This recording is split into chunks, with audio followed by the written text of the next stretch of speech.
नमस्कार। PTC news Haryana के Facebook live पर आप सभी का स्वागत है। मैं हूं आपके साथ अतुल वर्मा। मेरे साथ इस वक्त मौजूद है गुरुग्राम से हमारे पीटीसी संवाददाता नीरज वशिष्ठ। नीरज जी, बहुत बहुत स्वागत है आपका। गुरुग्राम में आगजनी की बड़ी घटनाएं निकल कर आई है, उसी को लेकर चर्चा करेंगे और उसको लेकर जानकारी आपको फटाफट से देंगे, क्योंकि बड़ा हादसा यहाँ पर पेश आया है। गुरुग्राम की सरस्वती एन्क्लेव में बड़ा हादसा हुआ है, 4 लोगों की जिंदा जलने से मौत हुई है। नीरज जी, सबसे पहले सरस्वती एन्क्लेव में जो बड़ा हादसा हुआ उसी पर जाएंगे और उसी से जुड़ी जानकारी हमारे दर्शकों के साथ साझा कीजिएगा। बिल्कुल अतुल, देखिए रात तकरीबन 12:30 बजे के करीब की ये घटना है। सरस्वती जी इंक्लेव के जे ब्लॉक के पास एक हवा महल नाम का एक इलाका है, जहां जी पे ये कमरे में एक ही परिवार के 4 लोग सो रहे थे। जी इनमें एक इनका रिश्तेदार था, जो इनकी उम्र है वो 17 साल से 28 साल के बीच में है। अचानक यहाँ पे शॉर्ट सर्किट के चलते आग लगी और आग ने एकदम से विकराल रूप धारण कर लिया।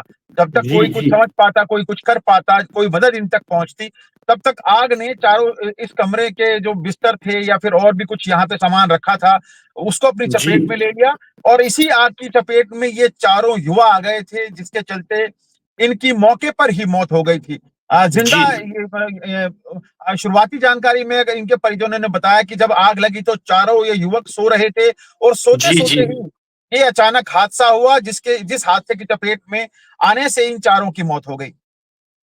जी। और नीरज जी, क्या ये शॉर्ट सर्किट ही बताई जा रही है शुरुआती जांच में, या कुछ और वजह निकल कर आ रही है? बिल्कुल, देखिए दमकल विभाग की गाड़ियां जब रात को मौके पर पहुंची थी, तो वहां से तमाम जो शव थे चारों को गुड़गांव पुलिस ने अपने कब्जे में लिया था। और कब्जे में लेने के बाद जब उस मलबे को हटाया गया, अब दमकल विभाग ने इस पूरे मामले की तफ्तीश शुरू कर दी है। शुरुआती तौर पर अतुल, ये भी सामने आ रहा है कि शॉर्ट सर्किट ही इस आग का प्रमुख कारण बताया जा रहा है। हालांकि कैसे वो आग लगी, कहाँ पे शॉर्ट सर्किट हुआ था, इसकी अभी जांच चल रही है। दमकल विभाग इसकी जांच कर रही है, पुलिस गुड़गांव पुलिस इसकी जांच करने में जुटी है। लेकिन जरूर इस दर्दनाक हादसे में एक ही परिवार के 4 लोगों की मौत हुई है। और कहीं ना कहीं पूरे इलाके में इसको लेकर एक सदमा जरूर है कि एक जिनसे वो तकरीबन 10 या 11 बजे तक जिन परिजनों से बात की थी, उसके बाद वो कमरे में जी सोने के लिए चले गए थे, और ये हादसा सामने होने के बाद चारों की मौत हो गई।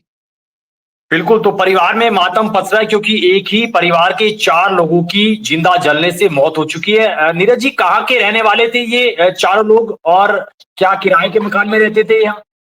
बिल्कुल, देखिए ये किराए का मकान है। यहाँ पे ज्यादातर प्रवासी लोग हैं जो किराए के मकान में रहते हैं, और यहाँ पे इनके परिजन भी दूसरे कमरे में सो रहे थे। गनीमत जी रही कि आग सिर्फ इसी कमरे तक सिमटी रही, और जो स्थानीय लोग थे उन्होंने दमकल विभाग को फोन करा, और जिसके बाद आग पर तो काबू पाया जा सका, लेकिन तब तक चारों की मौत हो चुकी थी। चारों बिहार के रहने वाले हैं। गुड़गांव पुलिस ने चारों के शवों को कब्जे में लिया है। पूरे मामले की तफ्तीश की जा रही है कि आखिर अगर शॉर्ट सर्किट हुआ तो वो किस तरह से हुआ, क्या कुछ माकूल उसके कारण रहे। अतुल, एक और आगजनी का मामला निकल कर आया, हालांकि बड़ा हादसा होने से टला है। बसई रोड पर कृष्णा नगर है, वहां पर भी एक मकान में आग लगी है। उससे जुड़ा क्या अपडेट है वो बताएगा नीरज जी। बिल्कुल देखिए अतुल, ये भी काफी खौफनाक हादसा था। आप जो तस्वीरें टीवी चैनल्स के माध्यम से देख रहे हैं, इसमें देख रहे हैं कि किस कदर इस 4 मंजिला मकान में आग लगी थी। इसके पहली जी मंजिल पर आग लगी थी और आग लगातार बढ़ती जा रही थी। हालांकि स्थानीय लोगों ने आग पर काबू पाने की कोशिश की, लेकिन जी अफरा तफरी का माहौल था। और तभी पता लगा कि तकरीबन 8 से 10 बच्चे और 8 से 10 महिलाएं, जो कि दूसरी और तीसरी और चौथी मंजिल पर फंसे थे, वो जी छत जी पर चढ़ गए थे। धुआं काफी दूर तक दिखाई दे रहा था। चारों तरफ चिल्लाहट थी। महिलाएं वहां पे चीख पुकार मचाए हुए थे कि उनको बचाया जाए। इसके बाद जी स्थानीय लोगों ने मोर्चा संभाला। सीढ़ी की मदद से, सीढ़ी को डबल करके और रस्सियों की मदद से तमाम जो बच्चे थे और जो महिलाएं थी, उनका सकुशल रेस्क्यू जरूर किया। इसके बाद दमकल विभाग की टीमें मौके पर पहुंची थी, क्योंकि पहली मंजिल पर आग लगी थी। पहली मंजिल जी में कोई हताहत है कि नहीं है, इसकी जानकारी अभी दमकल विभाग के अधिकारी नहीं दे रहे हैं। बिल्कुल जरूर उन्होंने आग पर काबू पा लिया है और पूरे मामले की तफ्तीश की जा रही है। अतुल, इस आगजनी के मामले में भी एक बात साफ है कि 4 जी मंजिला इमारत में शॉर्ट सर्किट के चलते ये पहली मंजिल पर आग लगी थी। लेकिन इसमें सवालिया निशान इस बात को लेकर भी खड़ा हो रहा है अतुल, की 4 मंजिला मकान था, वहां पे किसी भी तरह का फायर उपकरण नहीं थे, बिल्कुल। जिसके चलते आग पर काबू नहीं पाया जा सका है। जी हालांकि अब जी जी दमकल विभाग ने इस पूरे मामले की तफ्तीश शुरू कर दी है। मकान मालिक से पूछताछ की जा रही है कि आखिर इतनी बड़ी संख्या में आप जब किराएदारों को यहाँ पे बसा रहे हैं, तो यहाँ पे कोई फायर उपकरण क्यों नहीं है। इस पूरे मामले को लेकर गुड़गांव पुलिस भी अब एक्टिव मोड में नजर आ रही है, क्योंकि दिवाली का सीजन है और इस जी दिवाली के जी सीजन में इस तरह की आगजनी की घटनाएं आमतौर पर देखने में सामने आती हैं। इसीलिए इस मकान मालिक को भी नोटिस दिया जाने की तैयारी है, और ऐसे तमाम जितने भी किराए के मकान वहां पे और बने हैं उस पर भी दमकल विभाग की नजर है, गुड़गांव पुलिस की नजर है, जिसके ऊपर अब इन मकान मालिकों को नोटिस जारी कर जवाब तलब किया जा रहा है कि अगर आपने अपने मकान में 4 मंजिला मकान बनाया है या 3 मंजिला या 5 मंजिला है, तो वहां पे फायर के उपकरण क्या कुछ है, क्या कुछ माकूल उनके पास जवाब है, इसको लेकर अब तफ्तीश शुरू कर दी गई है। अतुल।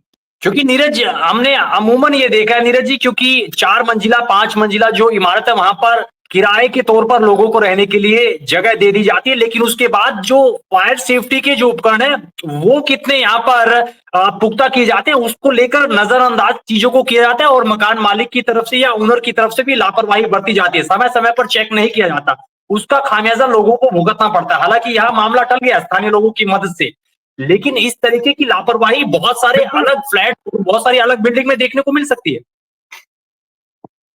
बिल्कुल, देखिए ये अनअप्रूव्ड इलाके हैं। ये गुड़गांव के बसई रोड स्थित कृष्णा नगर है, जो कि अनअप्रूव्ड इलाका है, और इस अनअप्रूव्ड इलाके में इस तरह के मकान, इस तरह के किराए के मकान लोग अपने पैसे की इनकम के लिए जरूर बनाते हैं, लेकिन फायर उपकरण वहां पे होने चाहिए या नहीं होने चाहिए, या तो इसको पता नहीं है, या फिर दमकल विभाग समय समय पर ऐसे मुहिम क्यों नहीं चलाता कि उन्हें जागरूक जी किया जी जाए ऐसे तमाम लोगों को कि अगर आप मकान बना रहे हैं, इतने सारे लोगों को वहां बसा रहे हैं, तो फायर उपकरण कितने महत्वपूर्ण हो जाते हैं।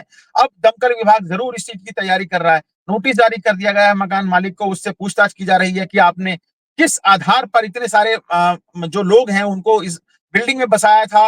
अगर फायर आग लगने की स्थिति में आपके पास क्या कुछ उपकरण थे, तो अब इस पूरे मामले की तफ्तीश के बाद जरूर साफ हो पाएगा। लेकिन आग लगने के बाद ही इस तरह की हरकत जो जिला प्रशासन है, दमकल विभाग है, गुड़गांव पुलिस है, हरकत में आते हैं, पहले क्यों नहीं संज्ञान लिया जाता? अगर पहले इस जी तरह के संज्ञान लिए जाए तो इस तरह के हादसों को रोकने में एक महत्वपूर्ण कदम जरूर हो सकता है। अतुल। नीरज जी, आखिरी सवाल, क्या इस हादसे में कोई हताहत भी हुआ है या सभी को सकुशल रेस्क्यू किया गया? देखिए, शुरुआती जो जानकारी मिल रही है अभी तक की उसमें यही था कि जितनी महिलाएं और बच्चे इस हादसे में फंसे थे, उनको स्थानीय लोगों की मदद से रेस्क्यू कर लिया गया है। लेकिन पहली मंजिल पर जहां पे शॉर्ट सर्किट हुआ था, वहां पे कितने लोग फंसे थे, दमकल विभाग ने इसका अभी तक जवाब नहीं दिया है। जरूर कुछ देर में इस पूरे मामले का खुलासा किया जाएगा और आग लगने के माकूल कारणों का भी खुलासा किया जाएगा। चलिए नीरज जी, बहुत बहुत शुक्रिया तमाम जानकारी हमारे दर्शकों के साथ साझा करने के लिए। तो बेशक बसई रोड पर कृष्णा नगर में जो मकान में आग लगी वहां पर जरूर यहाँ पर बड़ा हादसा होने से टला है, लेकिन जो दूसरी जगह निकल कर आई है सरस्वती एन्क्लेव, वहां पर एक ही परिवार के 4 लोगों की जिंदा जलने से मौत हो चुकी है। बड़ा हादसा यहाँ पर हुआ है, और फिलहाल इस लाइव में इस वीडियो में बस इतनी जानकारी। आप बाकी देश और दुनिया की खबरों के लिए, हरियाणा की खबरों के लिए बने रहिए पीटीसी न्यूज हरियाणा के साथ। दीजिए इजाजत, नमस्कार।